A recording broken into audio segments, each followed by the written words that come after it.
ada pertanyaan, bisa langsung dipotong aja atau mau ada apa ya kayak tambahan insight dari materi, tolong kasih tahu aja ya. Karena sekarang kita bahasanya patokannya dari soal tahun lalu gitu.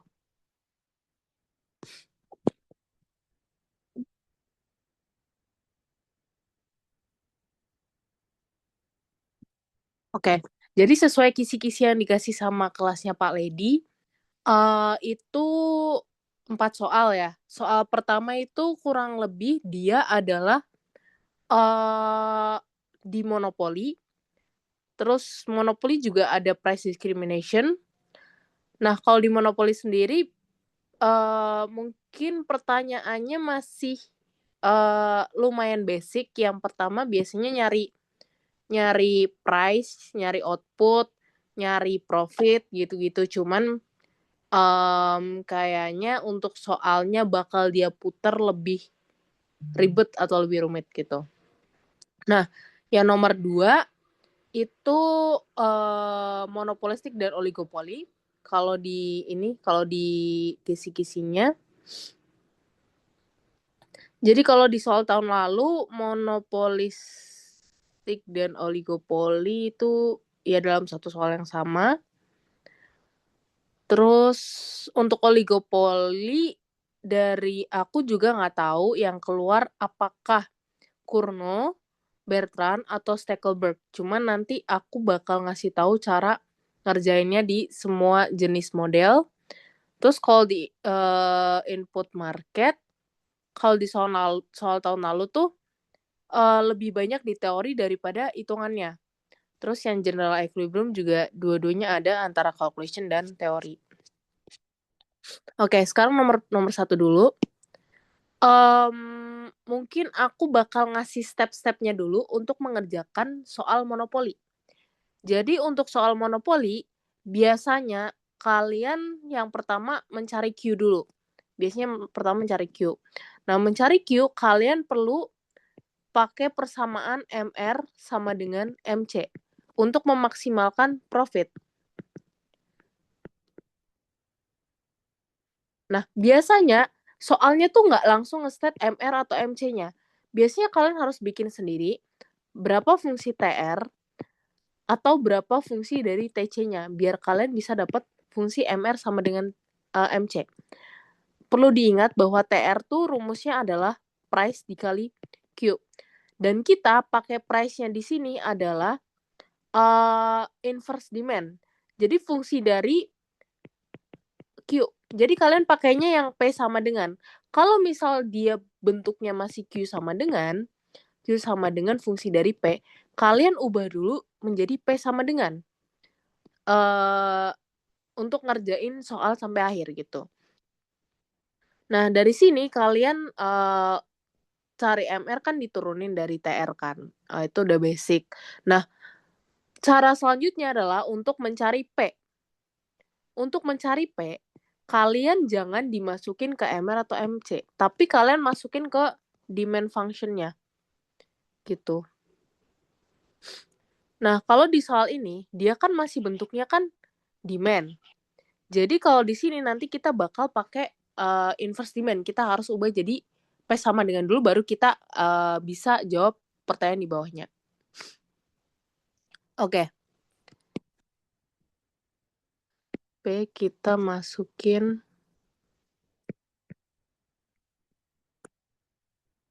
Q ke demand function. Gitu. Nah, kalau dari soal ini, dia nggak dikasih tahu rumus dari TR atau demand dan lain-lain. Yang pertama ya, yang monopoli. Jadi kita harus cari tahu apakah 12.000 adalah harga yang memaksimalkan keuntungan dari informasi yang ada di soal. Nah, kalau ini kalian perlu ingat tentang rumus index learner. Nah, index learner ini adalah indeks yang ngasih tahu tentang seberapa kuat kuat monopoli power yang dia punya.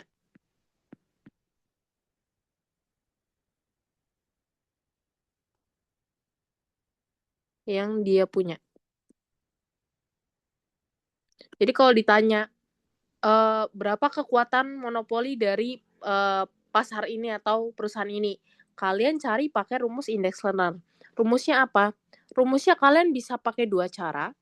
Yang pertama pakai index learner price minus MC per price, atau juga bisa pakai minus 1 per elastisitas demand. Kalau secara teori, kedua rumus ini akan menghasilkan hasil yang sama gitu. Terus kita lihat di soal. Di soal diketahuinya adalah MC, ATC adalah 5.000. Terus ada elastisitas demand-nya adalah minus 2. Terus kita harus mencari apakah si 12.000 ini adalah harga yang memaksimalkan keuntungan. Dari sini kalian sebenarnya harus ngolah informasi yang kalian tahu. Kalian kan tahu untuk rumusnya adalah ini dan ini. Jadi dari rumus ini kalian bisa sama denganin. Jadi price min MC per price sama dengan minus 1 per elastisitas demand gitu. Kan kita harus mencari price-nya berapa kan yang memaksimalkan keuntungan. Jadi kita harus P-nya masih tetap jadi variabel, MC adalah 5.000 per P sama dengan minus 1 per minus 2. Gini. Terus bisa aja aku pindahin jadi P minus 5.000 sama dengan setengah P. Gini. Terus aku pindahin lagi jadi P minus setengah P sama dengan 5.000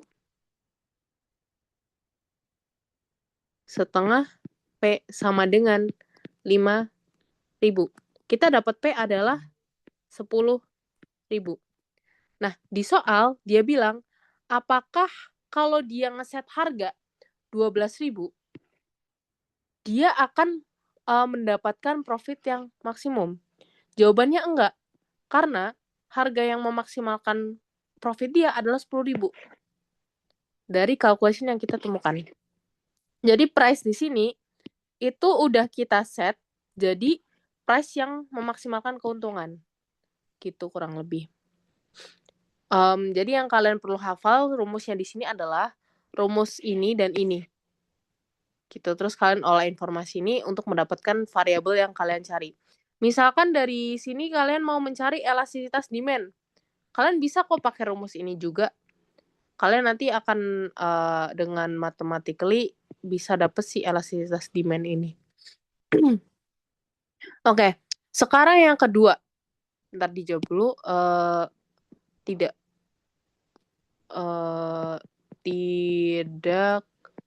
memaksimalkan profit. Karena harga yang memaksimalkan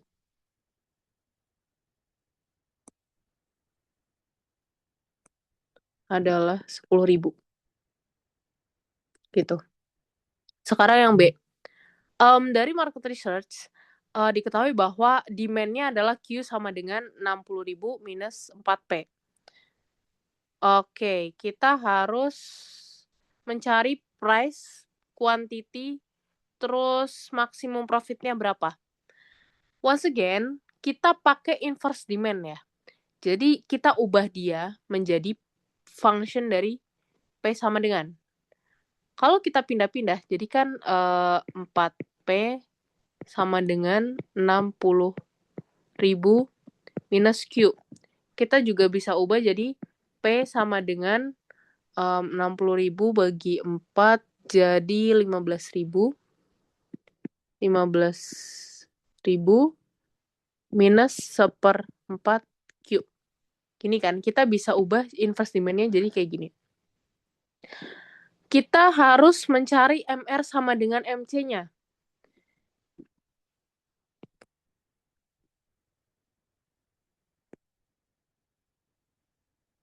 Kita udah punya function P sama dengan 15.000 minus 1/4 Q.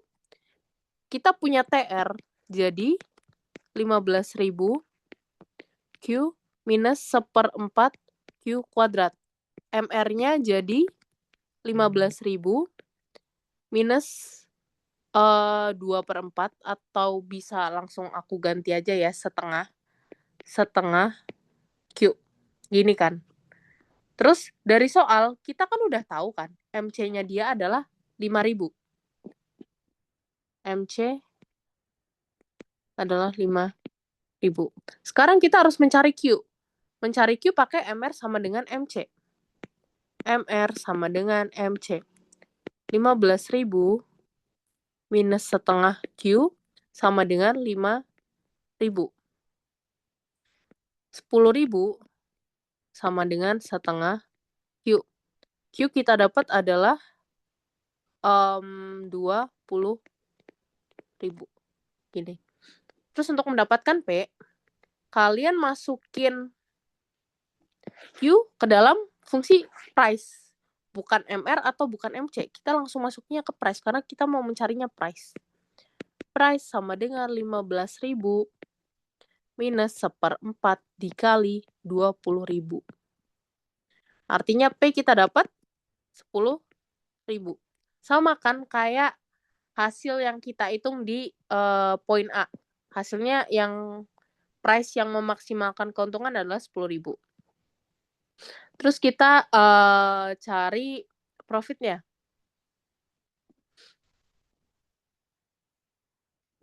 Dia punya ATC.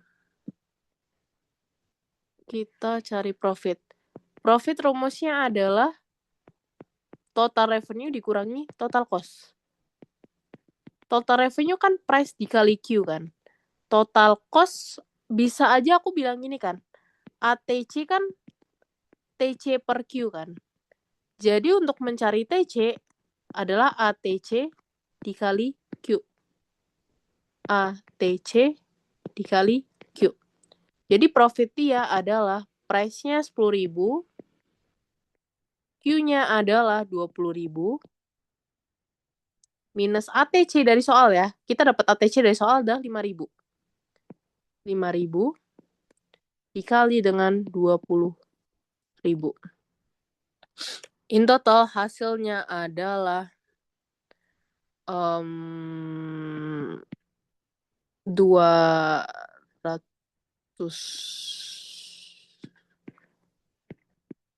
juta dikurang 100 juta. Hasilnya profitnya jadi 100 juta. Gini. Terus dia suruh kita gambar. Kita gambar and graphically show. Oke. Jadi kalian harus bisa gambar untuk grafik semua pasar. Dari mungkin aja kalian disuruh cari pasar persaingan sempurna, terus monopoli, oligopoli, kurva lagi ada di input market juga ada kurva, Edgeworth box, contract curve, kalian juga harus bisa gambar, terutama untuk kelasnya Papaksi, karena Papaksi sangat suka untuk menggambar kurva gitu. Terus di sini adalah Q, ini price. Kita pakai kurvanya yang kayak gini karena dia adalah pasar monopoli. Ini adalah MR. Ini adalah demand. Terus kita punya MC kan konstan ya. Kita punya MC di sini konstan 5.000. Artinya bentuk MC-nya adalah lurus. Lurus gimana? Gini.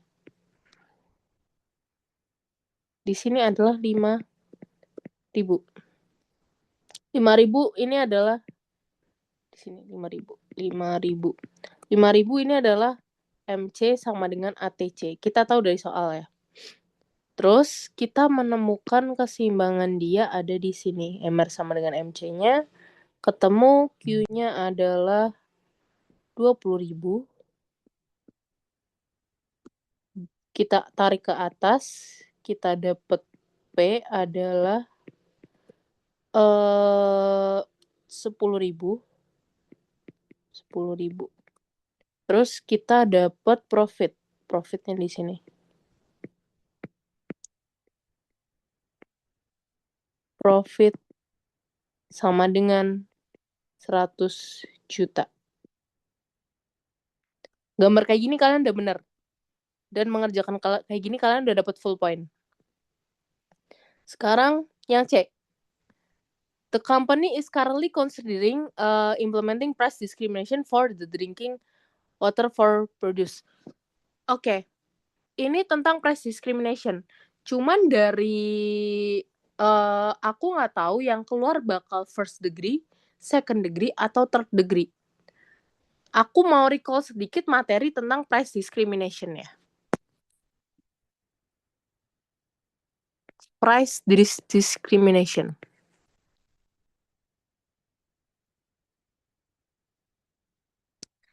Yes, first degree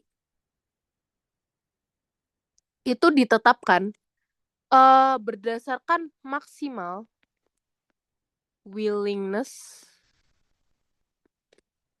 to pay kita. Artinya apa? Artinya gini. Misalkan UKT ya. UKT kan masing-masing dari kalian kan beda kan berdasarkan pendapatan orang tua atau apapun itu. Nah, misalkan dari kalian ada yang rela bayar 100 juta per semester untuk kuliah di UI. Sedangkan ada orang lain yang cuman rela untuk bayar 100.000 untuk kuliah di UI. Kalau lebih dari 100.000 ya adalah better nggak kuliah di UI gitu. Pasti ada perbedaan willingness to pay dari masing-masing orang. Nah, perusahaan tuh menetapkan harga berdasarkan maksimal willingness to pay individu tersebut. Jadi kalau secara gambar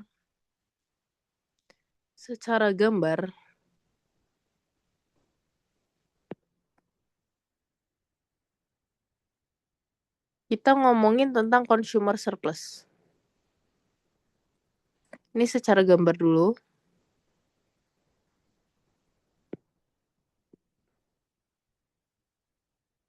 Ini adalah MC. Ini MR, ini demand, ini MC.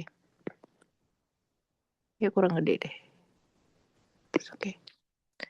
Kita dapat di sini.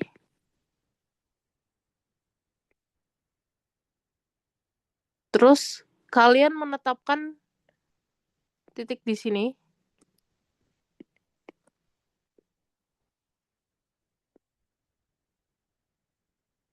Yang bawah akan jadi producer surplus. Ini PS. Ini yang atasnya, di atas garis hijau ya. Di atas garis hijau adalah consumer surplus. Terus yang ini adalah debt weight loss. Yang kecil ini. DWL. Jadi titik tengahnya adalah pertemuan antara MC sama demand. Titik ini ya. Titik tengahnya. Pembagian antara consumer surplus dan producer surplus. Sekarang kita lihat kalau dia set harga di maksimal willingness to pay dia. Dari first degree ya. Jadi first degree discrimination ini dia mau ngambil semua consumer surplus dari konsumen untuk dijadiin profit dia. Gitu. Jadi semua area ini kalau di first degree akan diambil sama firm. Gitu. Jadi sekarang konsumen tuh udah nggak punya surplus lagi. Karena perusahaan set harga di maksimal harga yang kalian mau bayar. Jadi kalian nggak punya kembalian untuk membeli barang itu. Misalkan gini, kamu mau beli mobil, budget kamu adalah 100 juta. Perusahaan akan set harga mobil itu di harga 100 juta. Gitu. Sama kayak Dan misalkan beda orang dengan mobil yang sama, ada orang beda mau beli, tapi budgetku cuma 60 juta. Nah, berarti perusahaan ngeset ngasih barang ngasih mobil itu ke konsumen lain tuh dengan harga 60 juta. Jadi masing-masing orang dapat harga yang berbeda berdasarkan harga maksimal yang mau mereka bayar. Nah, kalau di first degree price discrimination ini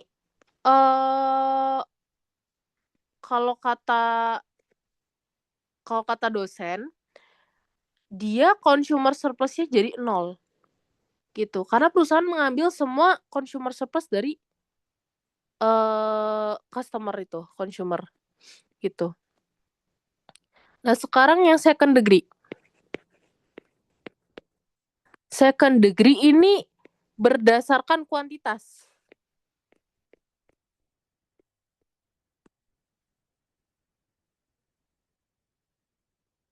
Jadi, misal grosir ya, kalian beli barang lebih banyak kan berarti lebih murah. Nah, biasanya soal di second degree itu bentuknya adalah, 2 demand yang berbeda. Bentuknya biasanya 2 demand bukan 2 demand, apa ya, 2 dimensi, 2 demand beda berdasarkan jumlah kuantitinya. Kalau kalian pengen tahu, soal dari second degree ada di Drive juga yang, jawaban kuis. Itu, contohnya second degree price discrimination. Terus kalau yang third degree itu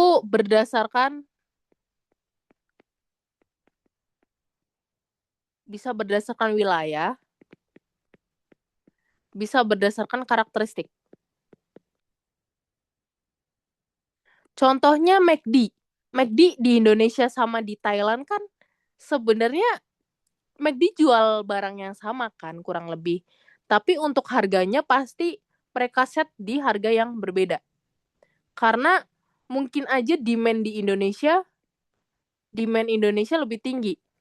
Makanya dia bisa set harga price lebih mahal atau kebalikannya gitu. Terus contoh lain adalah kalau kalian makan all you can eat antara anak-anak dan dewasa juga dibedakan kan. Sebenarnya itu juga berdasarkan demand. Karena anak kecil kan nggak terlalu suka all you can eat kan, kayak ya udah mereka makan apa yang orang tuanya makan. Jadi untuk anak kecil demand dia kecil, makanya dia set harga lebih murah gitu. Kurang lebih kayak gitu. Nah, sekarang kita baca yang C. Dia consider untuk pakai first degree. Dia pakai first degree price discrimination.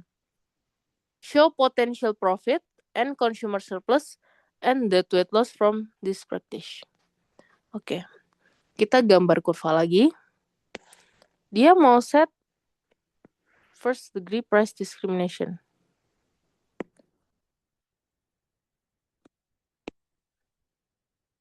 Ini adalah Q, ini adalah P.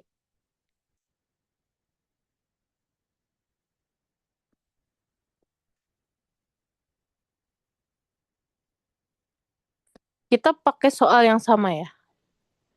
Jadi di sini adalah 5.000.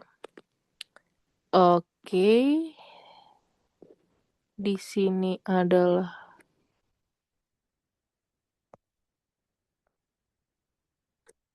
sebenarnya kalau di sini kita udah nggak ngomongin ini lagi sih. Nggak ngomongin hasil perhitungan yang ini. Karena apa? Karena sekarang kalian ngeset harga berbeda gitu. Calculate and graphically show the potential profit, consumer surplus, and deadweight loss. Nah, sekarang kalau misalkan di first degree price discrimination, yang akan jadi potential profit adalah di sini. Ini akan jadi potential profit semua. Semua ini akan jadi potential profit dari firmnya. Nah, di situ kita harus menghitung berapa angkanya. Kalau berapa angkanya, kita kan harus mencari luas dari segitiga ini. Segitiga ini kita jadiin potential profit.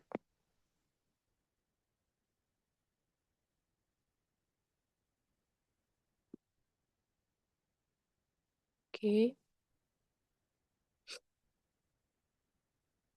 Nah, kita harus mencari beberapa titik baru, karena di soal sebelumnya kita belum tahu titik ini. Titik ini kita belum tahu. Titik ini kita juga belum tahu. Oke. Kalau ini lebih ke logika matematika sih untuk mencari titiknya. Kalau di sini kan ini adalah grafik dari MR, ini demand, ini adalah MC. Gitu. Berarti kalau di sini adalah titik pertemuan antara MC dan demand. Kita mencari titik itu MC sama dengan demand. MC-nya kalau nggak salah tadi 5.000 sama dengan demand-nya, price-nya tadi berapa? Price-nya 15.000 minus 1/4 Q. 1/4 Q. 1/4 Q sama dengan 10.000. Q di sini adalah 40.000. Terus P-nya sama dengan 15.000 minus 1/4 kali 40.000. Kita dapat P di sini jadi 5.000. Gitu.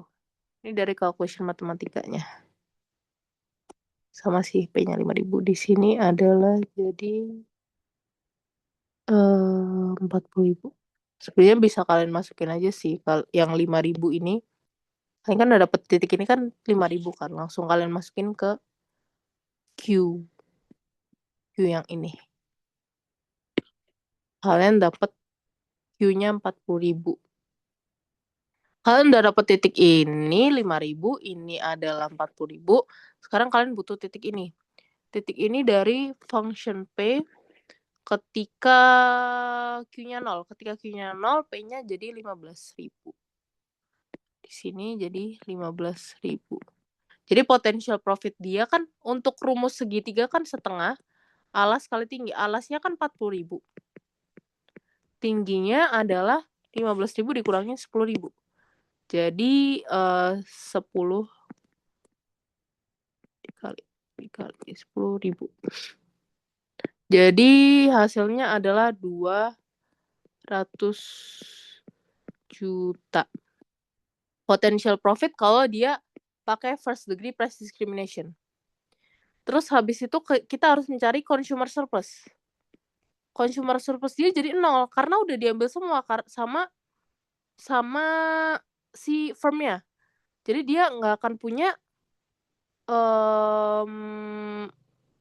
dia nggak akan punya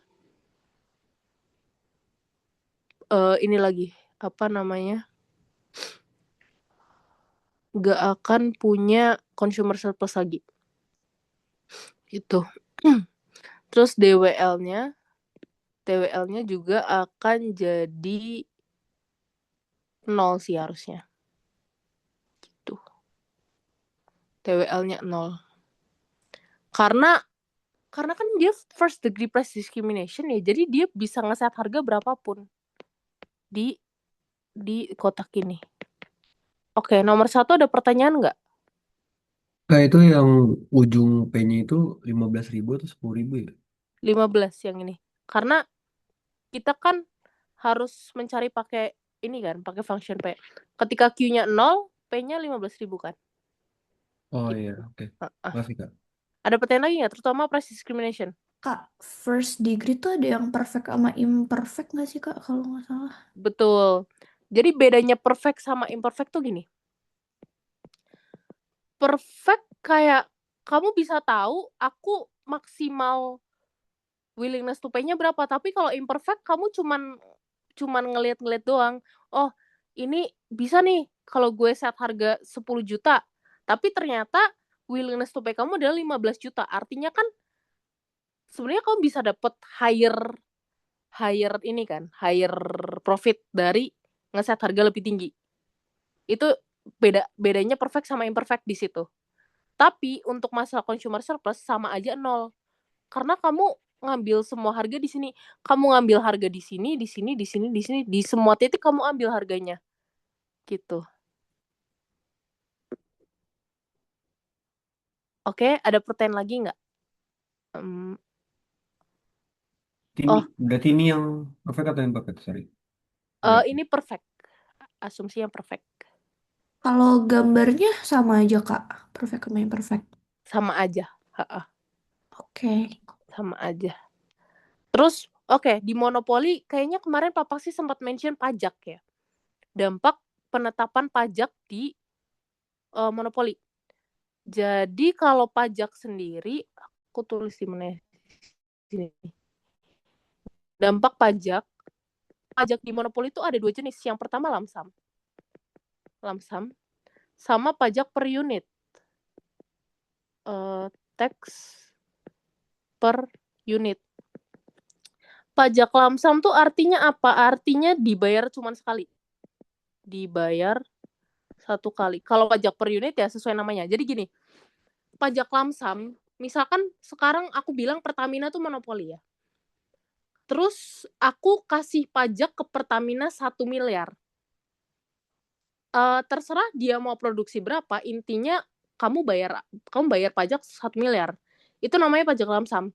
Tapi ketika pajak per unit, aku ngasih kamu pajak berdasarkan barang yang kamu jual. Oke, 1 liter aku kasih pajak kamu Rp2.000 ya. Itu namanya pajak per unit. Dampaknya apa?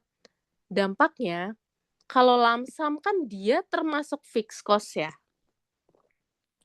Kalau lamsam kan dia termasuk fixed cost. Fixed cost kan dia nggak akan berpengaruh ke MC. MC-nya nggak berpengaruh. Dia akan berpengaruh ke ATC. ATC gitu. Jadi kalau di lamsam, ATC dia akan naik. Terus MC dia, grafik MC, kurva MC akan tetap. Cuman ATC-nya yang naik. Nggak bohong deh. MC, sorry. MC dia akan tetap. Nah, kalau di tax per unit, ini anggapannya kan kita sebagai variable cost ya di sini. Karena per unit variable cost. Jadi dampaknya ATC naik, MC juga naik. MC juga naik. Kurvanya gimana? Kurvanya kayak gini. Aku gambar kurva dulu, dampak dari pajak ya. Dampak dari pajak begini. Takutnya ditanyain. Terus ini adalah MC. Ini adalah ATC di sini. ATC di sini. Oke. Yang warna biru pajak lamsam, yang warna hijau pajak per unit. Pajak lamsam kalau kita set itu akan mengubah ATC-nya aja. Jadi ATC-nya dia akan naik. Aku kasih nama dulu deh. Ini MR, ini demand, ini MC, ini ATC. Ini ATC kalau lamsam. Kalau di tax per unit, dia akan naik dua-duanya. Di MC juga naik, MC naik, ATC juga naik. Naiknya bisa sama juga sih, di sini juga. Ya kurang lebih sama lah. Ini MC dari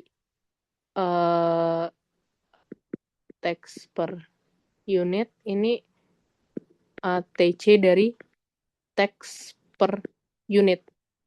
Oke. Dari sini kita bisa lihat bahwa pajak lamsam itu mengakibatkan price dan Q-nya tuh sama. Karena apa? Karena MC-nya kan nggak berubah kan. Kalau yang biru, MC-nya kan nggak berubah. MRMC-nya masih di situ aja. Jadi dia nggak akan berubah dari sisi price keseimbangan sama Q keseimbangan. Tapi dia akan merubah profit. Profit dia akan turun gitu. Ini dampak dari pajak. Nah, kalau tax per unit, kita lihat dampaknya. Kita lihat MC naik. MC dari sini ke sini.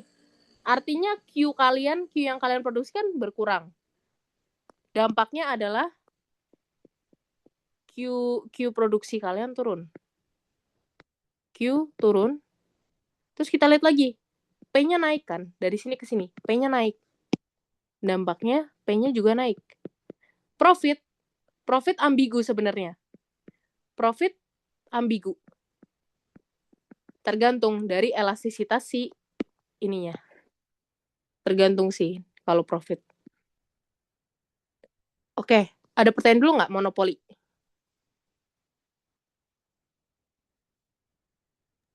Kak, tentang price discrimination tuh kemarin Pak Ledi waktu di kelas sempat ngomong soal yang keluar tentang temporal degree, kalau nggak salah. Oh, temporal degree. Third or temporal sih, kalau nggak salah di catatan aku.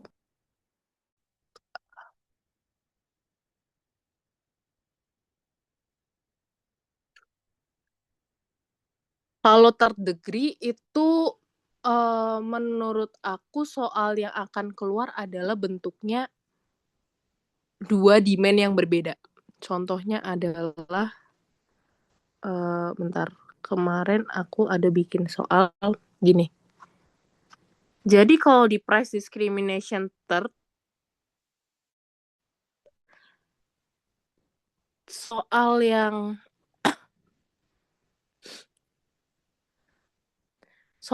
keluar biasanya kayak gini. Kalau third degree. Jadi masing-masing kota punya demand yang berbeda. Punya demand yang berbeda kayak gini. Terus sebenarnya cara mengerjakannya sama MRMC. Kalian cari MR-nya berapa, MC-nya berapa. Terus kalau misalkan intertemporal,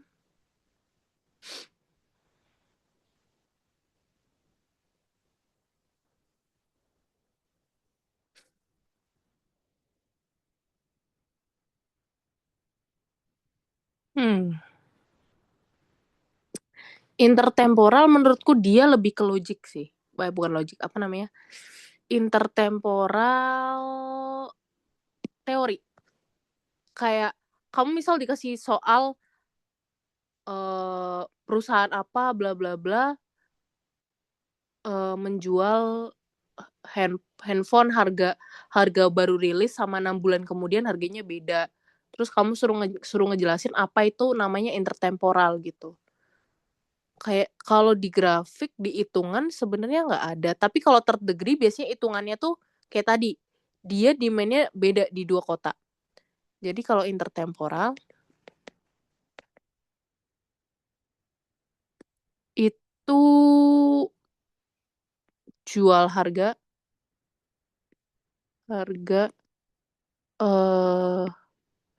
berbeda antar waktu.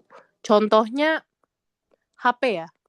HP misal baru rilis, kalau baru rilis biasanya mahal.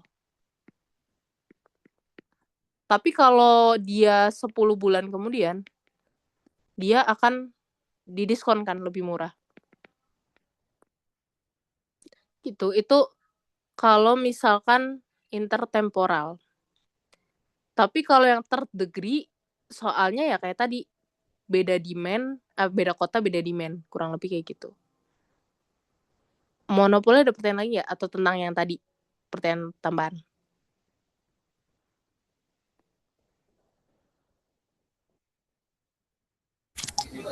Kak, aku mau nanya.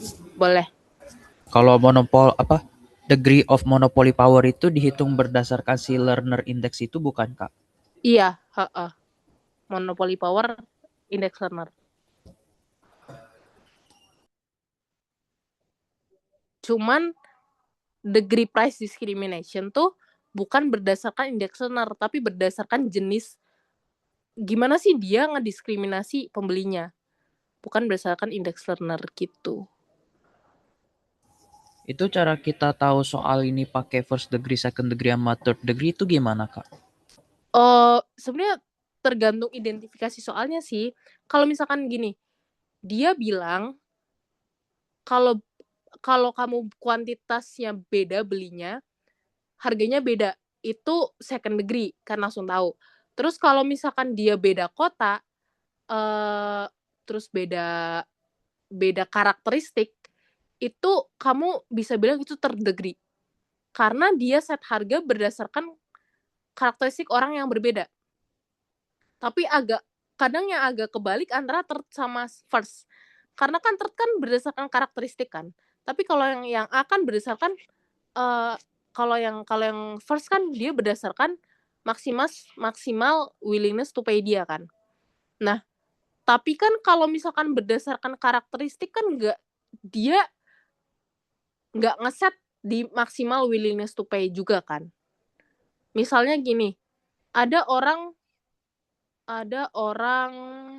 hobi apa ya? Hobi lihat bis gitu kan. Secara yang kita tahu, orang lihat bis kan suka bis, willingness to pay dia nggak terlalu tinggi kan. Tapi ada juga orang yang dia rela kok tiba-tiba beli bis gitu kan. Terus kita mau jual merchandise dari bis. Terus kita set harga buat yang suka bis sama yang nggak suka bis gitu. Kan yang suka bis nggak selalu willingness to pay-nya juga serendah itu kan. Bisa jadi dia kaya raya gitu-gitu sih. Itu kadang perlu diidentifikasi dari gimana cara ngediskriminasi konsumennya gitu. Oke, belum? Atau ada masih bingung?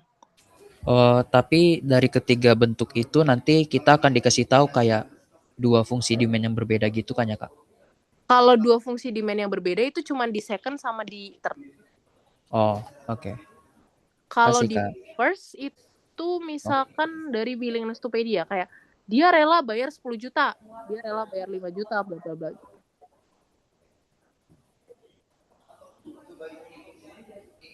Oke, aman. Kita lanjut soal nomor 2 atau Oke, ada aman, Kak. monopoli, ada pertanyaan lagi? Oke. Nomor 2, ini tentang monopolistik dan oligopoli. Untuk cara mengerjakannya di oligopoli udah aku taruh di PPT yang bab oligopoli. Jadi aku mau jelasin dikit tentang perbedaan Cournot, Stackelberg, sama Bertrand sebelum masuk ke soal. Oligopoli. Ini ada beberapa jenis. Yang pertama Cournot. Cournot ini dia bersaingnya berdasarkan kuantitas. Terus ada Stackelberg. Ini juga berdasarkan kuantitas. Tapi ada leader, ada follower. Dan followernya. Terus Bertrand dia berdasarkan price. Terus ada lagi kolusi. Kolusi ini biasanya berdasarkan Q.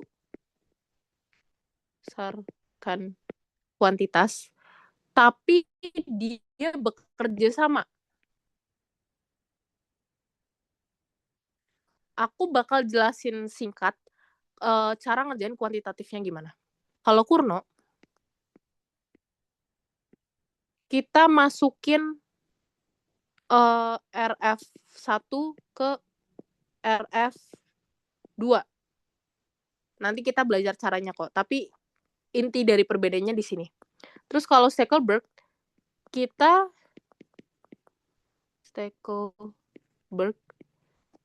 masukin RF follower ya. Follower. Kita nyari RF follower dulu. Dimasukin ke TR dari leader. Perlu diingat, ini kan masukinnya dari RF1 ke RF2. Kalau di Stackelberg, kita masukin RF follower ke TR leader, bukan RF ya, tapi TR gitu.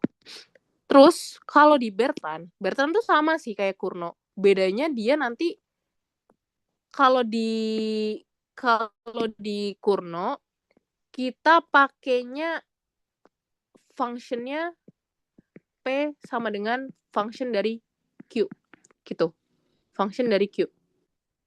Kita pakai P sama dengan intinya. Nah, kalau di Bertrand kita pakainya Q sama dengan function dari P. Gini. Bedanya di sini. Tapi kalau misalkan Stackelberg, kolusi, kita pakai yang ini juga. Karena apa? Karena berdasarkan Q. Kalau berdasarkan Q, kan kita mau nyari Q kan? Artinya, function kita harus ada Q-nya di dalamnya. Gitu. Sama ketika mau nyari P. Kita mau nyari P harusnya function yang kita bikin tuh ada variabel P di dalamnya. Ini lebih ke matematis, tapi secara simpelnya kayak gini. Kalau di Kurno, Stackelberg kolusi kita pakai P sama dengan bla bla bla. Kalau di Bertrand dia pakai Q sama dengan. Cuman bedanya di kayak gitu aja. Terus Bertrand sama kayak Kurno cara ngerjainnya. RF1 masukin ke RF2. RF1 masukin ke RF2. Terus di kolusi itu cara ngerjainnya kayak monopoli. Langsung MR-MC. Langsung MR sama dengan MC. Tapi nanti Q-nya dibagi 2. Karena apa? Karena mereka bekerja sama untuk membagi Q sama rata gitu. Tapi hasil antara Kurno, Stackelberg sama kan mereka kan berdasarkan Q semua kan, itu akan beda hasilnya. Walaupun soalnya sama, di satu soal yang sama, tapi kalian suruh ngerjain pakai Kurno, Stackelberg, kolusi, itu hasilnya akan beda semua. Contohnya apa? Contohnya ada di soal yang kuis di Drive juga. Aku udah bikin soal. Satu soal yang sama berurutan suruh ngerjain Kurno, Stackelberg, sama kolusi. Itu udah berurutan ada. Dan hasilnya beda semua. Biasanya laba yang paling tinggi ada di kolusi. Gitu.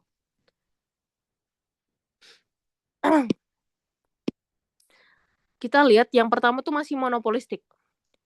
Jangan lupa monopolistik long run iya. Monopolistik ya. Long run monopolistik itu zero economic profit atau BEP di long run.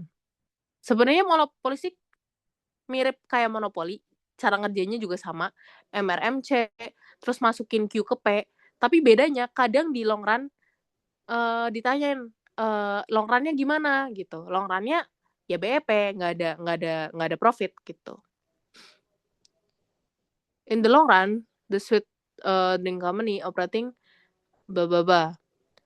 Demand curve sekian, total TC-nya sekian, single diagram that the equilibrium with this long run. Oke. Long run equilibrium dia BEP.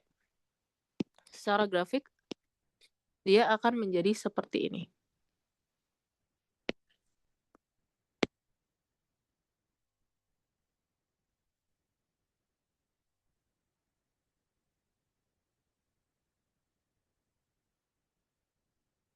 Secara grafik dia mirip sih kayak monopoli. Gini. Ini adalah MC. Nah, kita kan MR demand MC. MRMC kan di sini kan. MRMC di sini. Ini adalah kita dapat P di sini. Terus kita bikin AC-nya tuh di sini. Nempel sama P. Ntar di sini. Jadi kita ketemu AC juga di sini. Dia akan P. Kita harus mencari titiknya ya. And show in the single diagram that equilibrium with this demand curve represent the long run equilibrium. Berarti kita harus mencari titik Q-nya sama titik Q dan P-nya berapa.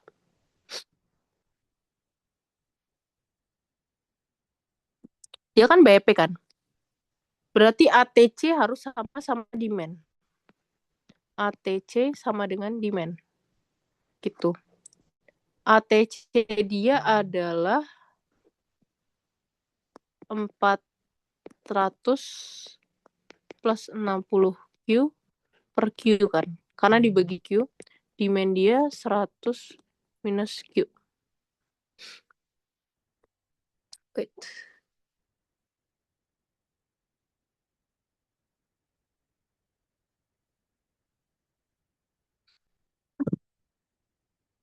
Sebenarnya MRMC juga bisa sih. Kita pakai MRMC aja yang gampang. MR dia adalah TR sama dengan 100 Q minus Q kuadrat. MR sama dengan 100 minus 2Q. MC adalah 60. MRMC MR sama dengan 100 minus 2Q sama dengan 60. 40 sama dengan 2Q. Q sama dengan 20. Dapat P-nya adalah P 100 minus Q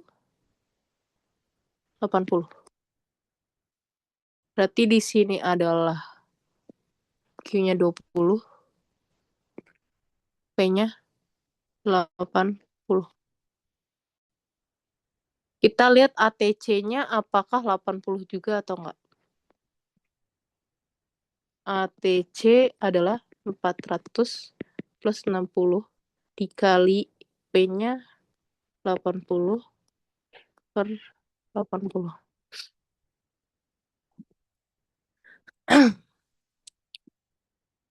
400.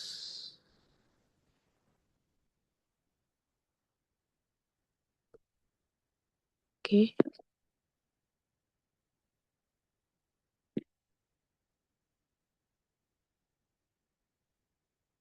P-nya 160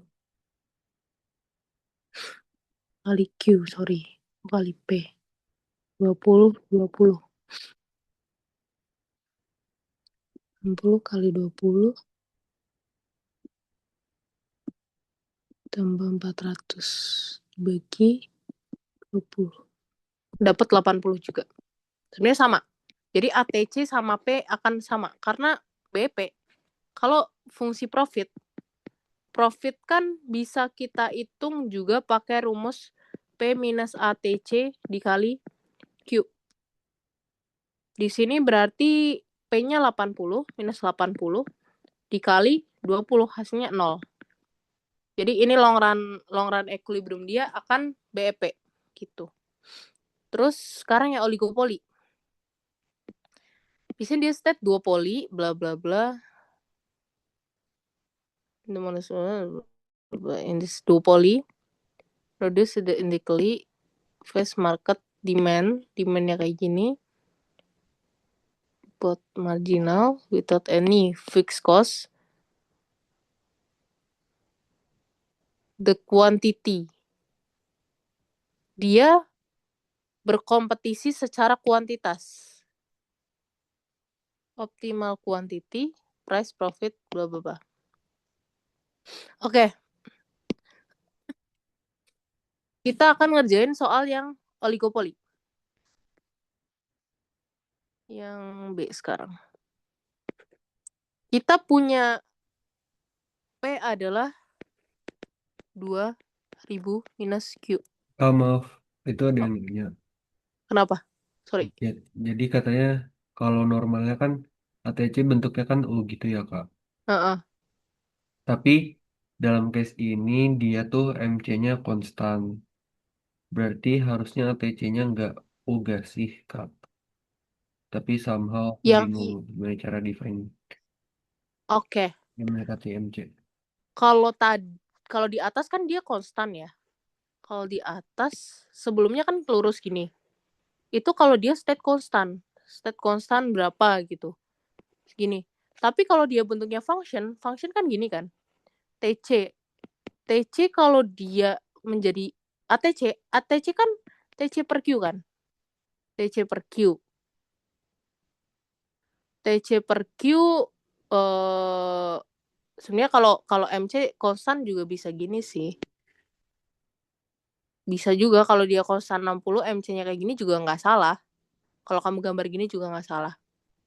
Tapi secara normal biasanya kurva dia akan kayak gini nih. Kalau MC dia konstan 60, bisa juga sih dia konstan gini. Tapi kalau ATC kan dia bentuknya function kan.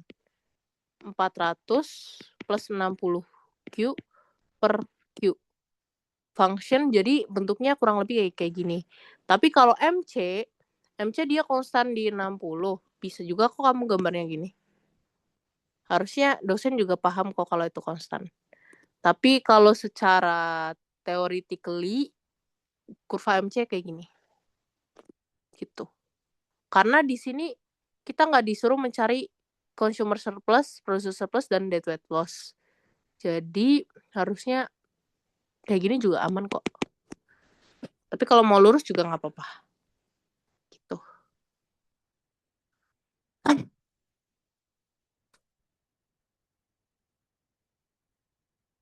Jadi sebenarnya salah apa enggak? Nggak ada yang salah sih, karena secara MC dia akan kayak gini, tapi bisa juga kayak gini. Oke, kita lanjut ke oligopoli ya. TR-nya jadi 2000 Q minus Q kuadrat. MR jadi, wait dulu, jangan kayak gini dulu. Kita harus ubah P sama dengan 2000 minus Q1 minus Q2. Karena apa? Karena Q adalah Q1 plus Q2. Perlu diingat ya, ini diganti Q dulu. Diganti jadi Q kecil. Karena kita mau cari per firm. Gitu. Q B, bukan 1, 2. A, B. QA sama QB.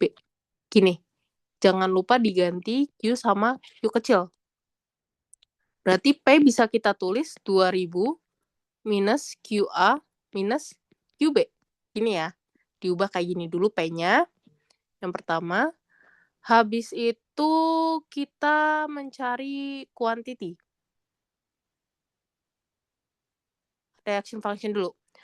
Kita mencari reaction function dari masing-masing firm. Kita pakai firm A dulu. Sekarang firm A. Firm A TR-nya jadi 2000 minus QA minus QB dikali QA. Karena kita firm A kan. Berarti TR sama dengan 2000 QA minus QA kuadrat minus QB QA. Gini. Kalian ubah jadi kayak gini dulu. MR-nya jadi 2000 minus 2 QA minus QB. Udah, kalian dapat kayak gini kan. Terus MC-nya adalah dia di state di soal 200. Kita harus sama denganin MR sama dengan MC. 2000 minus 2 QA minus QB sama dengan 200. Sini 1800 minus 2 QA minus QB sama dengan 0. Terus kita harus ubah dia jadi QA sama dengan. Karena apa? Karena kita mencari reaction function dari firm A. Jadi kita harus ubah dia jadi QA sama dengan. Berarti kita 2 QA sama dengan 1800 minus QB. QA sama dengan 900 minus setengah QB. Oke. Ini udah menjadi reaction function. Ini itu fungsi dari reaction function dari firm A. Sini udah sampai reaction function. Sekarang kita cari reaction function dari firm B. Sama sebenarnya. Karena apa? Karena fungsi demand dia kan sama kan. demand dan MC dia sama, kurang lebih hasilnya akan sama. Tapi biasanya dosen ada yang minta kalian ngerjain dari step awal. Step awal artinya tulis lagi form B. Form B sama dengan TR-nya berapa gitu-gitu. Tapi ada juga yang dosen langsung ngestat. Kamu ngestat QB sama dengan 900 minus setengah QA, ada yang langsung bilang, oke nggak apa-apa kayak gitu nggak apa-apa. Tapi untuk yang aman sih kerjain juga yang firm B dari awal juga. Jadi 2000 minus QA minus QB dikali dengan QB. Sekarang kita pakai QB. TR jadi 2000 QB sama dengan minus QA QB minus QB kuadrat MR jadi 2000 minus QA minus 2 QB terus MC 200 juga terus jadi 2000 minus QA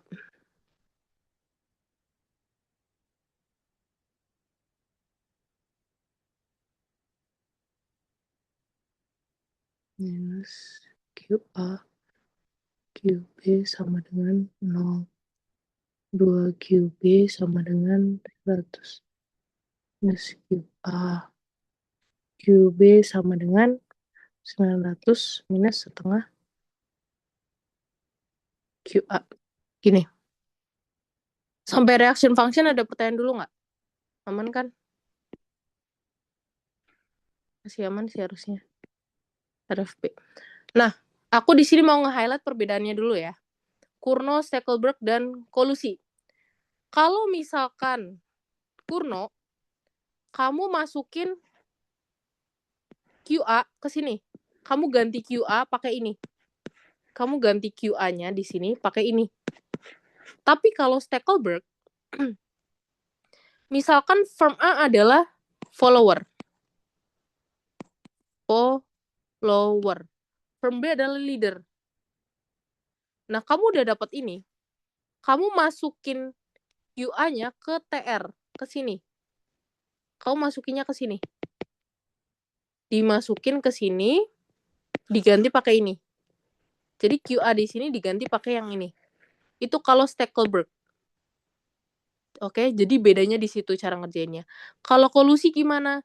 Kolusi kamu udah dapat ini, kamu langsung TR. TR sama dengan 2000 Q minus Q kuadrat. MR-nya kan jadi 2000 minus 2Q. Habis itu kamu sama dengan MC. MC-nya pakai yang mana? Pakai salah satu aja nggak apa-apa. Salah satu. 200 berarti. Kalau misalkan MC dia beda, kamu pakai MC yang paling besar untuk mencari yang kolusi. Gitu. Oke. Dari 3 metode ini ada pertanyaan dulu nggak? Sebelum kita lanjut ngerjain soalnya.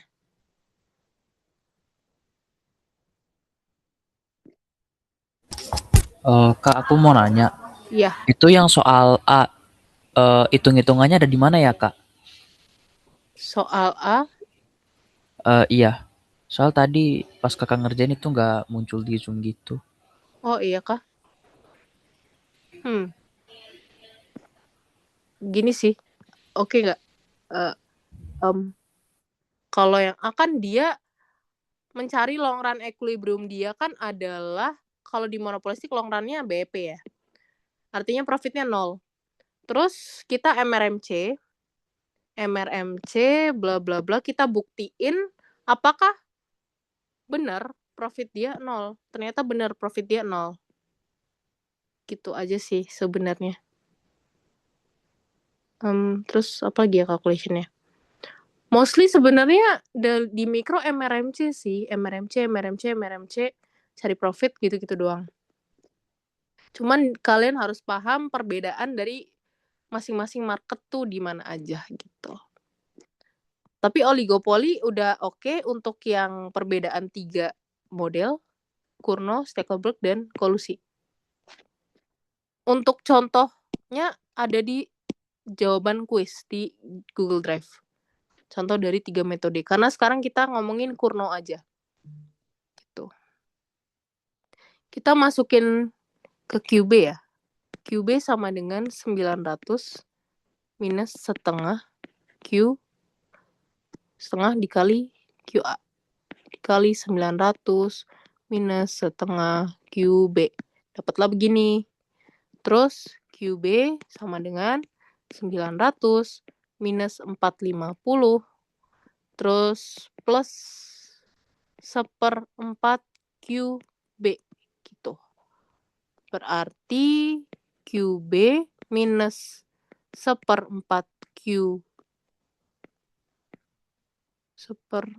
QB sama dengan 450.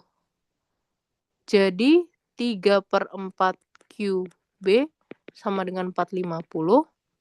QB sama dengan 450 dikali 4/3. 150. QB sama dengan 600. Oke. Sampai sini ada pertanyaan dulu nggak? Karena agak ribet caranya. Aman kan? Kita dapat QB 600. Habis itu kita masukin lagi ke QA. QA kan 900 minus setengah QB. QA sama dengan 900 minus setengah dikali 600. QA sama dengan 900 dikurangin 300. QA sama dengan 600. Tuh, sebenarnya hasilnya juga akan sama. Oke, ada pertanyaan dulu nggak yang sampai sini?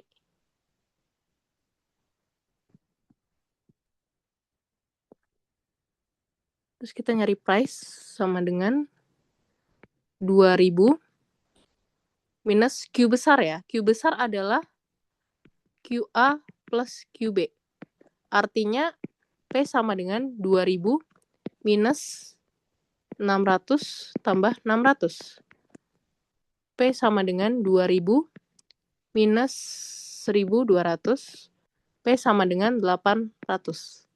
Oke. Terus kita mencari profit. Profit A sama dengan karena dia nggak punya fixed cost, dia punya MC adalah MC-nya 200 ya. MC-nya 200. Artinya TC-nya jadi 200Q plus C. Sedangkan fixed cost kita nggak ada. Kita nggak punya fixed cost, makanya kita ilangin aja C-nya. Jadi kita punya TC jadi 200Q. Profit kan price dikali Q minus TC. 800 dikali 600 minus 200 dikali dengan Q. Q-nya 600 juga. Profit A sama dengan hasilnya berapa ini? 360.000. Profit B sama sih sebenarnya. 800 dikali 600 minus 200 dikali 600 sama dengan 360.000. Oke. Oligopoli ada pertanyaan dulu nggak? Kalau yang Bertrand gitu biasanya keluar gak Kak? Atau emang gak pernah keluar? Pernah keluar, cara ngerjainnya sama. Jadi kita, tapi bedanya gini. Bedanya, bedanya apa ya? Bedanya, langsung pakai P sih ya. Kita pakai P1, P2 ya. Iya, kamu gantinya gini. Gantinya jadi dia kan kamu jadi punya Q sama dengan 2000 minus P ya. Dari sini kamu bisa langsung pakai masa P1 kali P. P1 tambah P2 kan enggak juga ya.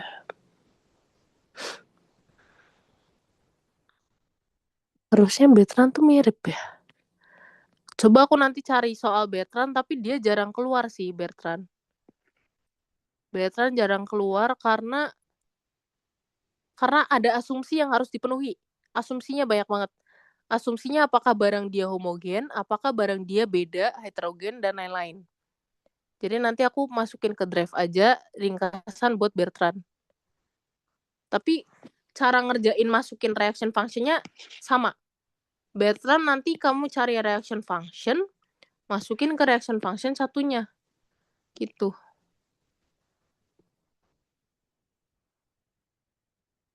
Oke, ada pertanyaan lagi nggak?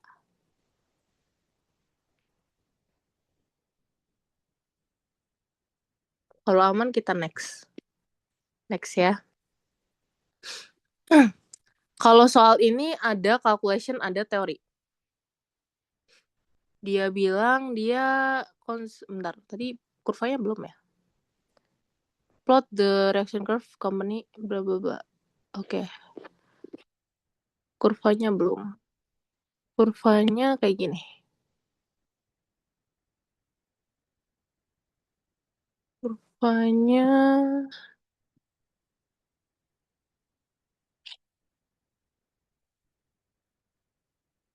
kamu kan udah punya reaction fungsi dari reaction function. Ini jadi QA, ini QB.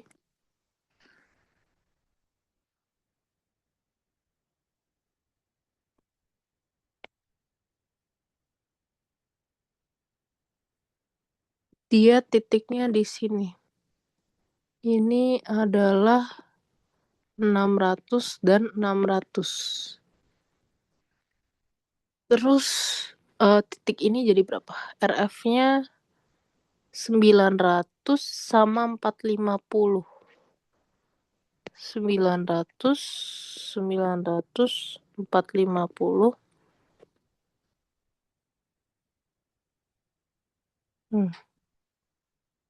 45. Enggak.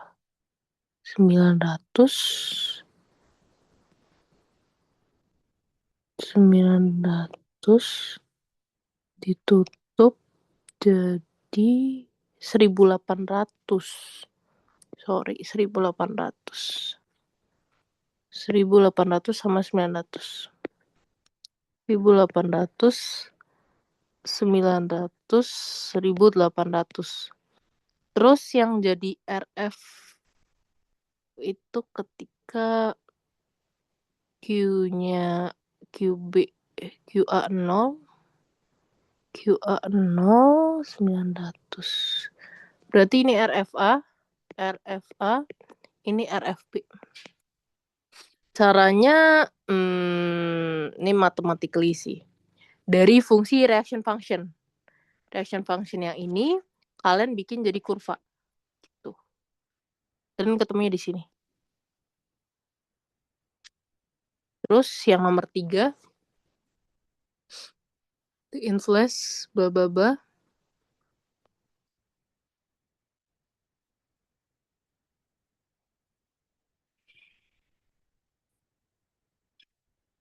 Prabowo Subianto announce berarti kenaikan UMP. UMP naik. UMP naik. We decide to raise the 6,5%. The inverse of labor in this case explain the role of market of labor union.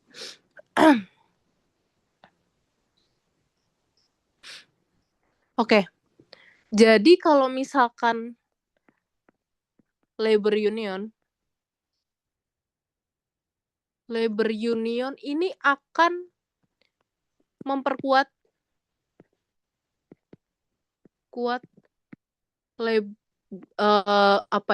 memperkuat labor gitu.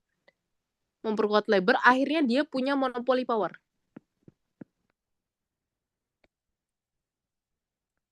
Artinya, sekarang labor punya power untuk mengendalikan upah. apalagi dia minta the role and market power of labor union in this Indonesia.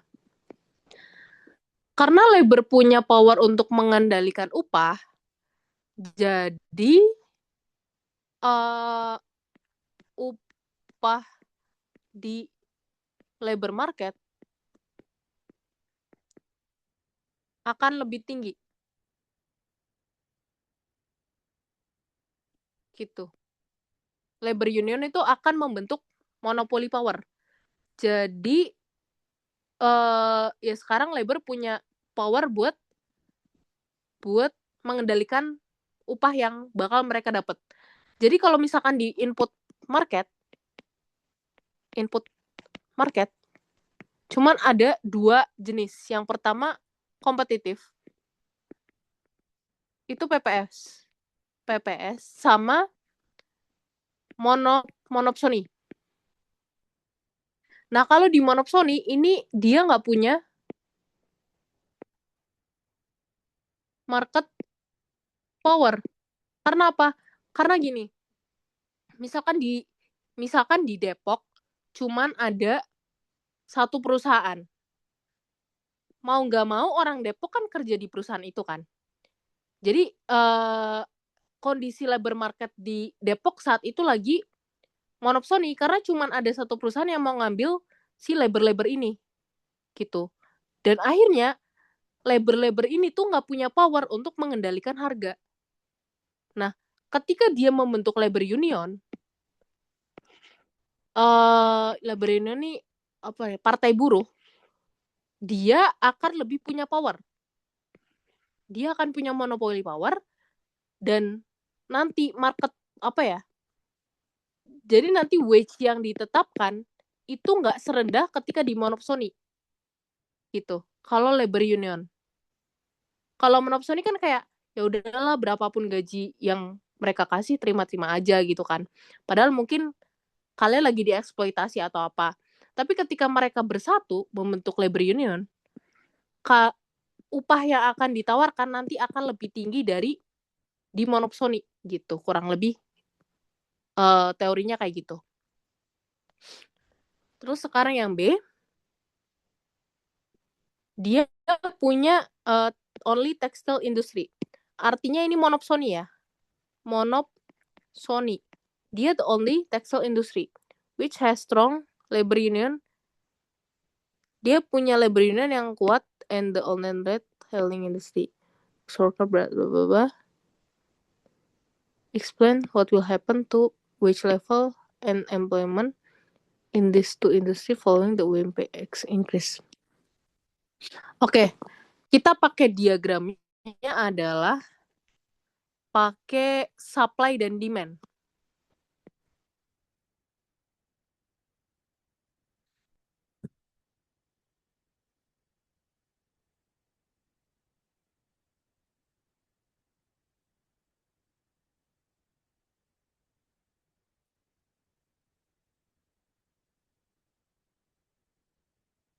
Demand initial UMP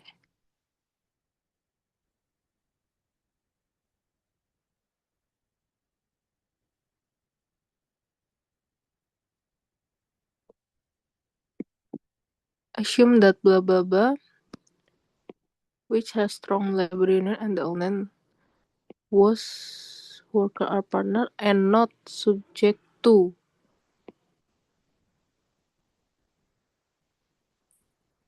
was worker blah blah blah not subject to wage. Using a graph explain what will happen to wage level and employment in this two industry following the UMP increase. Dia bilang kalau tekstil industri kan dia ngikutin UMP. Tapi kalau ojek online dia tidak ngikutin UMP.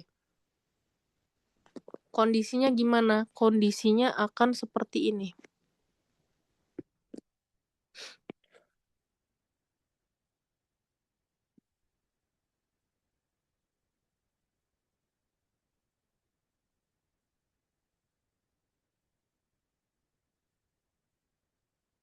Kondisinya akan seperti ini. Ini adalah demand labor secara keseluruhan. Demand labor secara keseluruhan. Terus ini adalah supply labor. Supply gini aja. Ini supply dari labor secara keseluruhan. Terus habis itu kita gambar demand labor dari ojek online.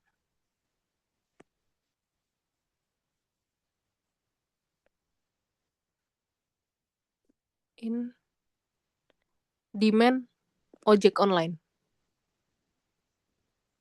Terus di sini ada lagi demand dari tekstil. Jadi kalau UMP naik, bentar.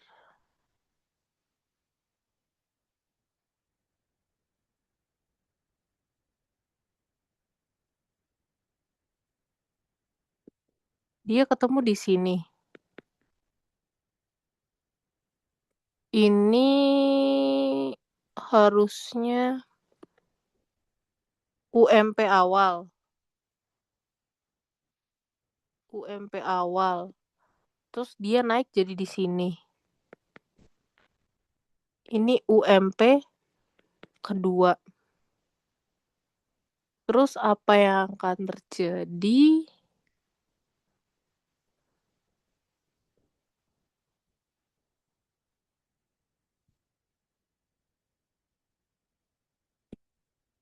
Yang akan terjadi ojek online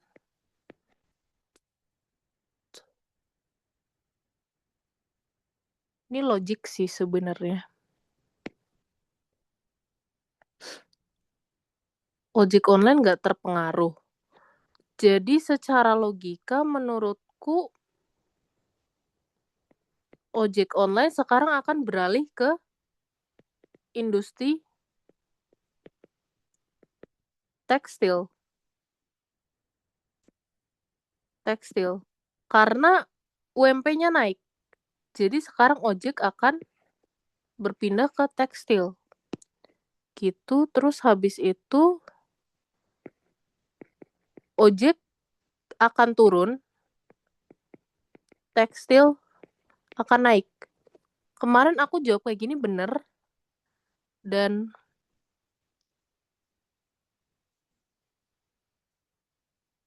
perfectly inelastis. Oh, dia perfect inelastis. Perfect inelastis. Jadi gini.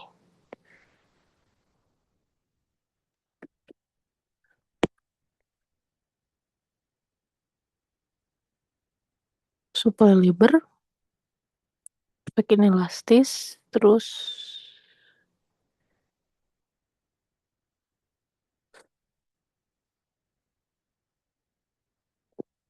increase in minimum wage with raise wage.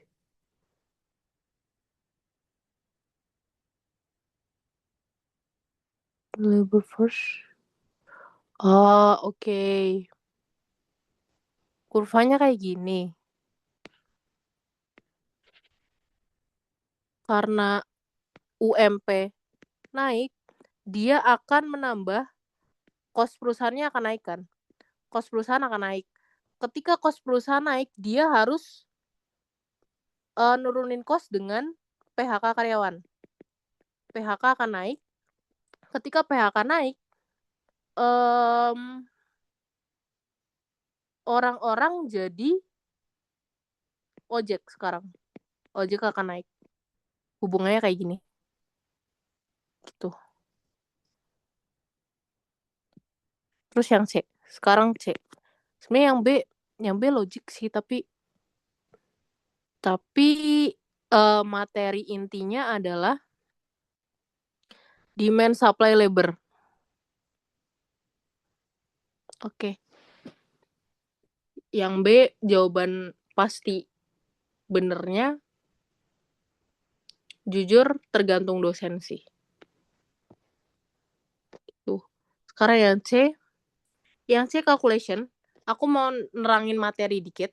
Kalau misalkan ada beberapa jenis dari input market.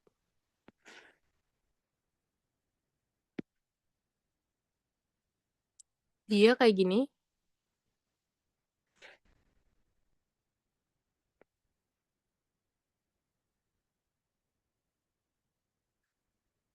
Ini output market. Ini input market. Rumusnya beda-beda. Ini kalau misalkan dia kompetitif. Ini kalau monopoli. Ini kalau kompetitif. Ini kalau Sony. Rumusnya adalah price dikali MPL sama dengan wage. Di sini rumusnya adalah MR dikali MPL sama dengan wage. Ini P kali MPL sama dengan ME. Ini MR dikali MPL sama dengan ME. Gitu. Kalian perlu ngafalin rumus yang ini. Nanti cara ngerjain pakai rumus yang mana tergantung dari soalnya. Dia bilang this company in bla bla bla competitive market. Dia kan bilang dia output marketnya adalah kompetitif. Output marketnya kompetitif.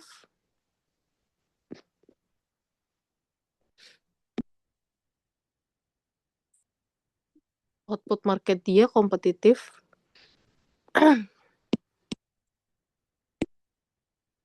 ME. Output marketnya kompetitif dan price-nya sekian, the company production function sekian is the amount of output and the blah blah blah base wage equal to UMP. What is the optimal number of worker employed? Oke. Jadi kalau dia bentuknya kompetitif dan dia monopsoni ya. Output market dia kompetitif. Terus habis itu input marketnya monopsoni. Jadi kita pakai rumus yang P dikali MPL sama dengan ME. Gitu. Apakah udah ada ME? ME-nya belum ada.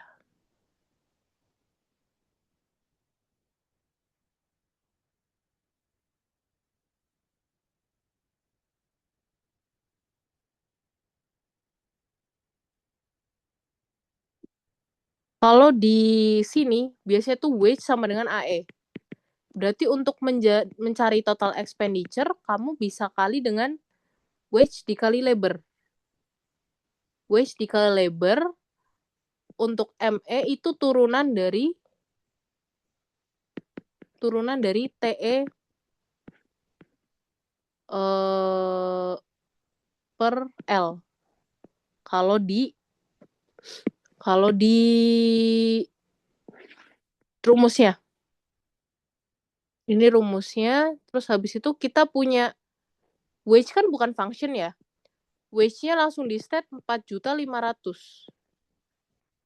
Berarti TE-nya kan jadi 4.500.000 L kan.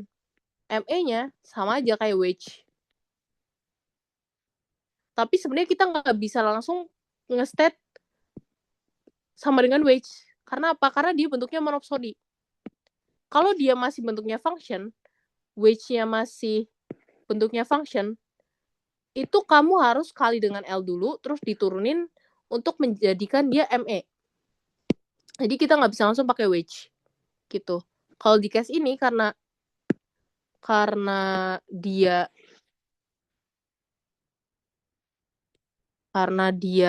udah nge-state wage-nya langsung berapa. Jadi kayak gini. Gitu. Bentar, kita hitung dulu. 150.000 sama dengan, kita cari MPL-nya dulu. MPL tuh adalah Q per lebar. MPL-nya sama dengan 120 minus L ya. Minus L. Jadi 150.000 dikali 120 minus L sama dengan ME-nya 4.500.000.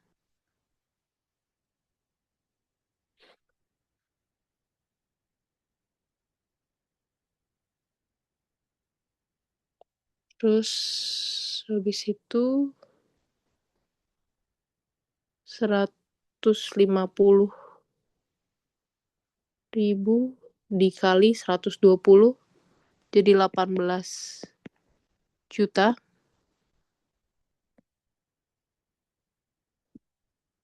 Minus 150.000 L sama dengan 4.500.000.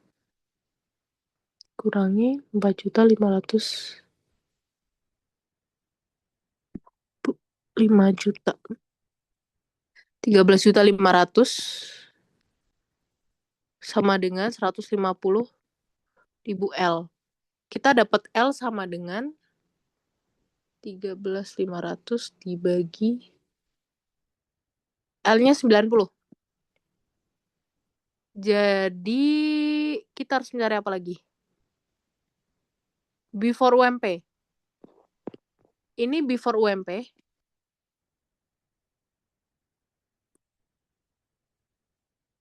Before UMP naik. After UMP naik. UMP naik 6,5%. UMP naik 6,5%. Berarti UMP baru, UMP new sekarang adalah dikali 106,5%. Jadi 4.792.500. Oke. Terus kita ubah yang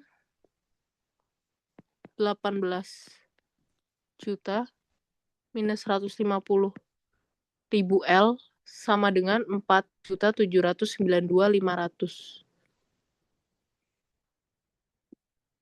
18 juta. 13.207.500 sama dengan 150 L. L-nya jadi 88. 88 ini after UMP. Kayak gini. Oke, materi ini ada pertanyaan dulu nggak? Kalau materi ini yang penting rumus ini sih.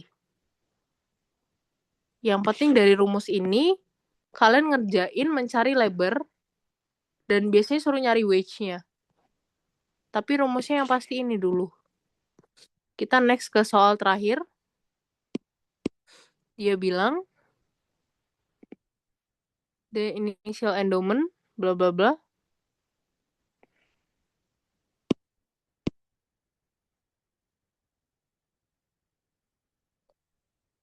With H word box. Oke, kita suruh bikin H word box. H word box.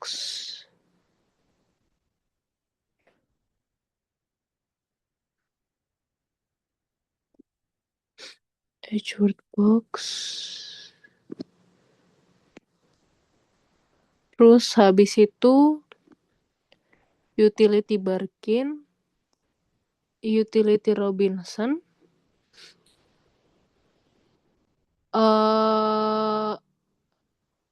on the vertical axis, A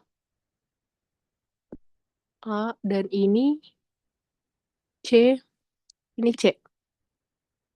Tuh.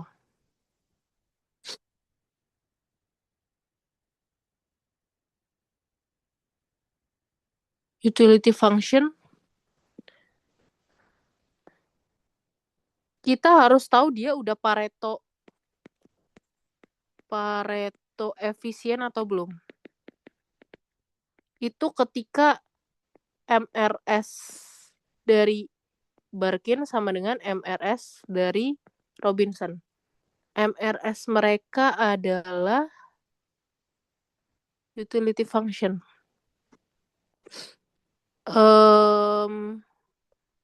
MRS tuh rumusnya adalah MUX per MUY. Berarti MRS dari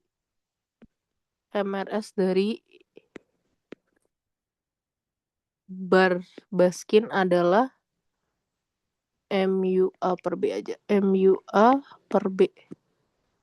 Diturunin A, 5C per 5A.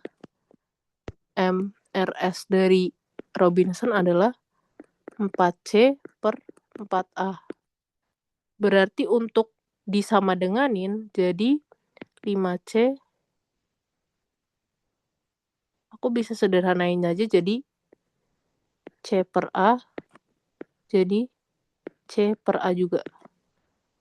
C per A sama dengan C per A. Apakah dia udah sama?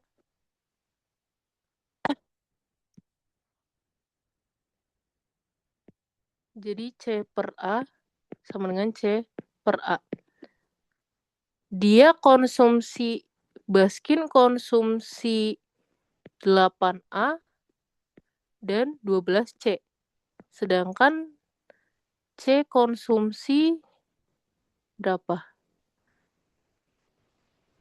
12A dan 8C. Kita pakai ini jadi C 12 per 8 sama dengan 8 per 12. Tidak sama. Artinya belum Pareto efisien. Itu. Jadi kita gambar di sini.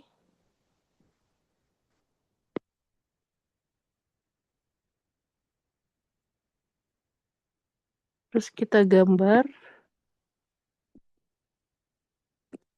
Kita dapat Barkin paling banyak di A. Itu di sini.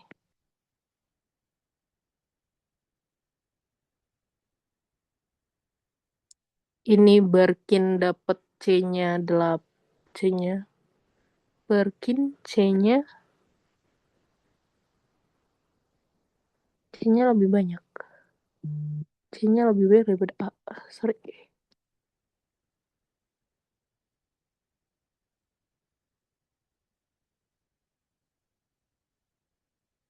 Dia harusnya di sini. Karena C-nya lebih banyak daripada A dia. Barkin C-nya lebih banyak daripada A. C-nya 12. A-nya 8. Ini C-nya 8, ini 12. Oke. Ini untuk Wedgeworth box-nya. Terus kalau yang B sama C ini teori tentang public goods.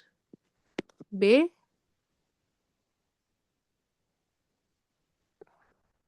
karakteristik public goods adalah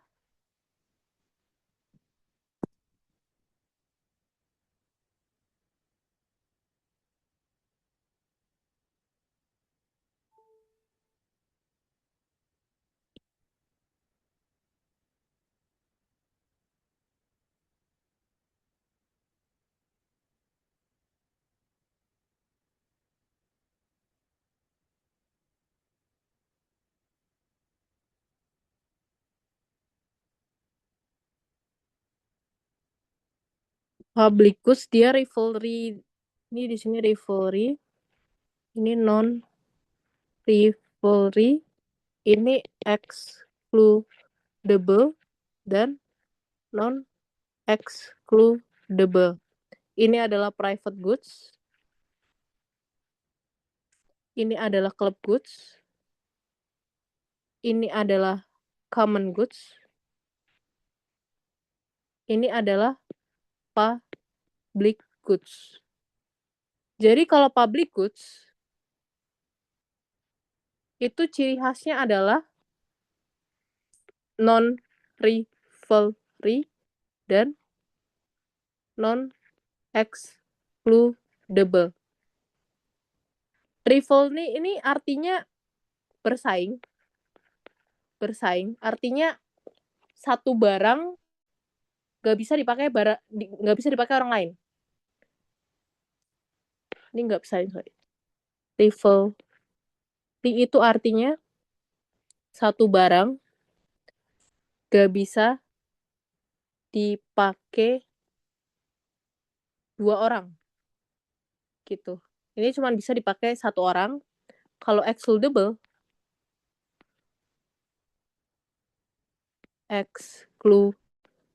itu lebih ke dia bayar. Barangnya kita harus bayar. Kalau public goods dia kan gratis dan bisa buat semua orang. Sedangkan vaksin dia gratis. Vaksin dia gratis. Artinya non-excludable.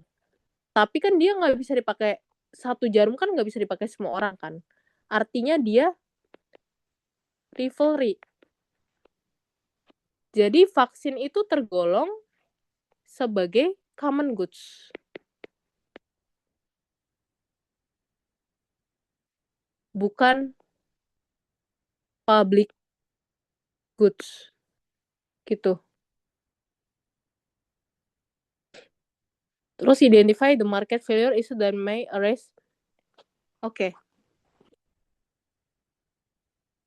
Jadi kalau misalkan barang bekas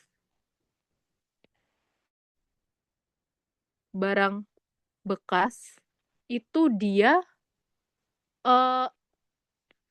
termasuk kegagalan pasar. Karena ada asymmetric information. Bisa aja kita nggak tahu kan, apakah barang itu masih benar atau udah rusak. Kan kita nggak tahu kan. Jadi ada asymmetric information. Terus economic impact-nya ya. Economic impact-nya akan terjadi inefficiency. Artinya kalau rusak kan harus benerin kan kita. Benerin dan keluar cost lagi. Gitu. Terus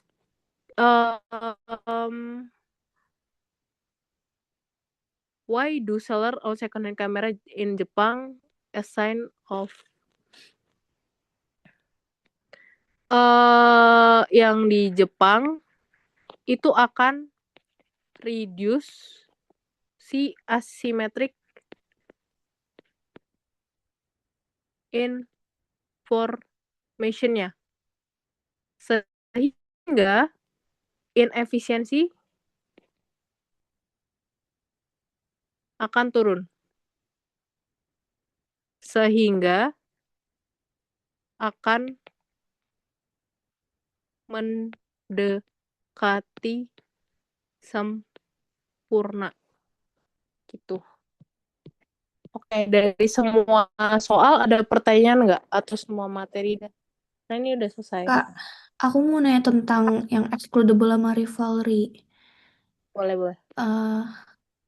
Kalau yang rivalry kan kayak ya udah ya Kak, yang penting bersaing apa enggak. Cuma kemarin tuh waktu di kelas sama Pak Ledi, masalah excludable tuh rada bingung gitu Kak. Jadi kalau kata Pak Ledi, excludable itu bukan berdasarkan dia gratis atau enggak, tapi dia tuh butuh biaya mahal nggak untuk nge-exclude barang ini.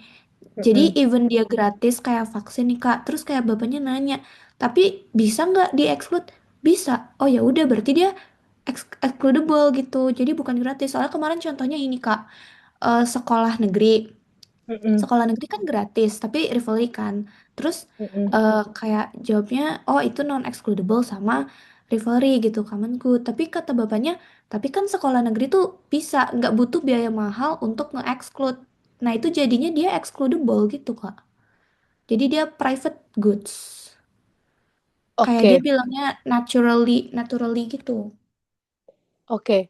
Jadi secara theoretically gini, masalah excludable nih kan dia mengeliminasi orang berdasarkan berbagai hal, tapi yang paling sering digunakan pakai bayar kan. Nah, sekolah negeri kan kita bisa mengeksklud orang dari nilai kan. Jadi kalau masalah sekolah negeri, oke lah bisa dijadikan sebagai private goods karena bisa kita exclude orang yang nilainya nggak bagus, nggak bisa masuk gitu-gitu kan. Misal, itu kita bisa pakai di situ yang pertama. Terus masalah vaksin. Vaksin kan sebenarnya dia termasuk kampus loh, karena semua orang kan sebenarnya bisa pakai kan. Jadi balik lagi memang excludable tuh nggak cuman tergantung sama bayar atau nggak bayar, tapi soal apakah kita membuang orang biar nggak bisa masuk gitu loh, nggak bisa pakai atau nggak bisa masuk. Contohnya lagi gini, contohnya lagi misalkan di Jakarta ada museum ya. Di Jakarta museum dia gratis misalnya. Kayak kayak ini, kayak apa namanya? Taman Ismail Marzuki kan gratis kan. Tapi apakah orang di Kalimantan bisa ke Taman Ismail Marzuki? Maksudnya dari Kalimantan ke Taman Ismail Marzuki kan nggak bisa kan? Kayak kamu butuh biaya besar. Nah, dari biaya itu juga sebenarnya udah nge-exclude orang biar nggak ke Taman Ismail Marzuki, nggak ke tim gitu kan. Jadi excludable non excludable juga nggak tergantung sama bayar nggak bayar, tapi bisa jadi jarak yang pertama, jarak. Terus kamu nge-exclude orang berdasarkan tinggi badan itu juga bisa. Kayak naik roller coaster. Kalau roller coasternya nggak penuh, masih banyak kursi kosong, sebenarnya kan kamu nggak rivalry kan sama orang. Karena masih banyak kursi kosong, roller coaster. Tapi kan kamu misal tingginya cuma 100 cm kan nggak boleh naik. Jadi itu juga nge-exclude orang gitu dari situ. Oke nggak? Berarti Ini, bukan tentang gratis atau enggaknya ya Kak? tapi kalau kalau dia gini, KRL tuh dikatakan sebagai public goods. Tapi kenapa bayar? Kalau bayar kan harusnya jadi club goods kan. Kalau nih lihat excludable dan non excludable. Harusnya KRL kan club goods karena kita bayar. Tapi kenapa dia masih dikatakan sebagai public goods gitu. Jadi once again, bayar nggak bayar tuh bukan tentang excludable atau non excludable, tapi tujuan kita bayar apakah untuk mengeliminasi orang atau enggak gitu. Kalau KRL kan kita emang bayar, tapi kan bayarnya masih affordable lah, hampir semua orang masih bisa afford gitu kan. Jadi sebenarnya kita nggak nge-exclude orang tuh di situ KRL gitu. Tapi kalau misalkan bayarnya udah sampai bisa nge-exclude orang, ya udah itu namanya excludable gitu. Oh ya Kak, Oke nggak? kemarin tuh ada ini Kak, kan yang kayak Kakak bilang KRL tuh public goods gitu kan, tapi dia bayar. Iya. Nah, Paling itu ada bilang gini, private goods yang serve publicly gitu, atau apa gitu. Pokoknya dia bilang kayak sekolah itu private goods tapi serve publicly. Terus kayak aku bingung. Oh, oke. Oke. Jujur aku ya itu terlalu advance sih. Terlalu tinggi untuk memahami public goods. Ya jawaban Pak Lady terlalu ini sih, terlalu apa ya, terlalu tinggi. Tapi intinya tuh karena mikro kan masih simple ya kayaknya ya. Kalau misalkan dia bilang bayar tapi masih murah. Misal kata kuncinya gini, kita menetapkan harga tapi masih bisa dijangkau sama masyarakat. Artinya kita belum excludable tuh di situ. Kita belum excludable di situ. Karena masih bisa dijangkau sama masyarakat, artinya masih non excludable. Masyarakat secara keseluruhan ya. Artinya belum ada orang yang kita eliminasi nih di sini. Gitu.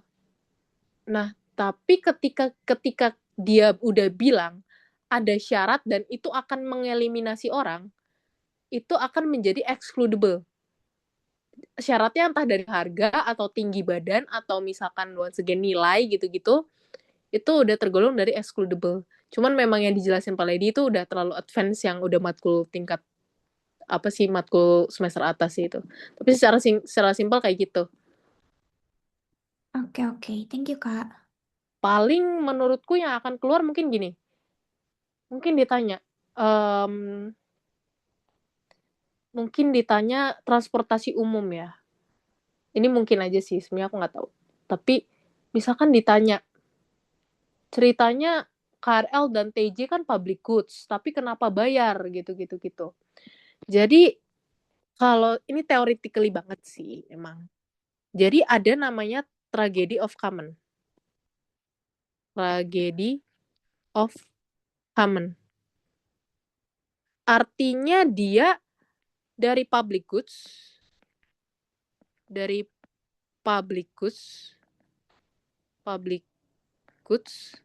berubah menjadi common goods. Artinya apa? Artinya kita rivalry sekarang. Kita rival sama orang. KRL tuh bisa KRL tuh kalau lagi sepi itu public goods. Tapi kalau lagi rame, dia akan menjadi common goods. Gitu. Nah, ketika menjadi common, kita tuh harus nge-exclude orang. Kita harus nge-exclude orang dengan cara bayar gitu. Dengan cara bayar kan bisa jadi kamu tetap rivalry atau non rivalry juga kan. KRL walaupun bayar juga tetap rivalry kan.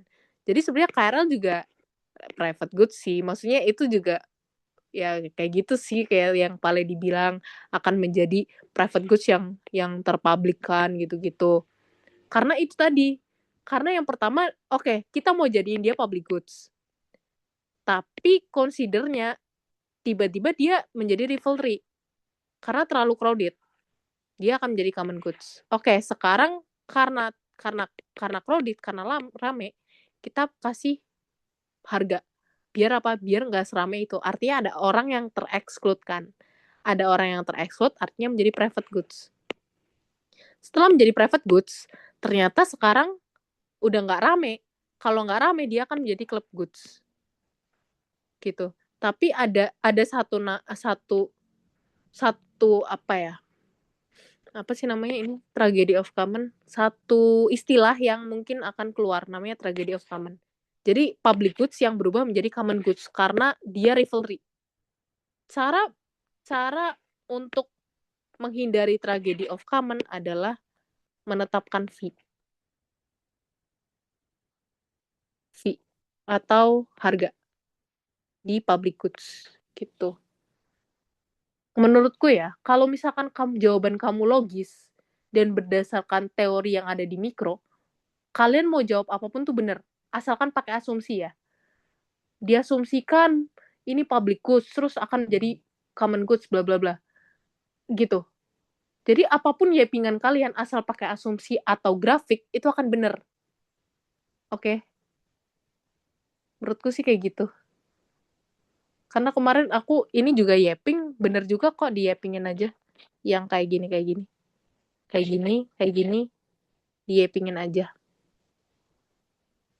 Gitu. Oke, Kak. Oke, ada yang pertanyaan lain nggak? Terutama ini ya, calculation ya. Oligopoli, terus sama input market gitu-gitu. Edgeworth box. Dari yang lain, aman? Kalau udah aman, aku udahin asisnya di sini. Nanti recordingnya aku bakal masukin ke drive sama ini juga aku masukin ke drive. Terus kalau misal ada pertanyaan tentang UAS juga bisa ditanya di grup atau PC aja nggak apa-apa. Jadi apapun aku sangat open untuk pertanyaan. Oke, jadi semangat ya buat UAS. Semangat juga untuk jangan lupa cheat-sheetnya diambil di Birpen. Oke, thank you guys yang udah join. Kalau mau nanya itu cicit Coba. bisa yang pakai A4 dulu ntar dicap kan ya? Setahu aku Birpen sekarang nggak nerima kayak gitu. Oh Setahu nggak aku ya. bisa. Heeh. Setahu aku nggak bisa kamu minta cap gitu. Jadi harus ambil. Iya, sekarang Birpen kayak gitu katanya. Oh oke deh makasih Kak. Oke, kalau ada pertanyaan nanti di chat aja ya. Thank you guys, semangat. Kasih Kak.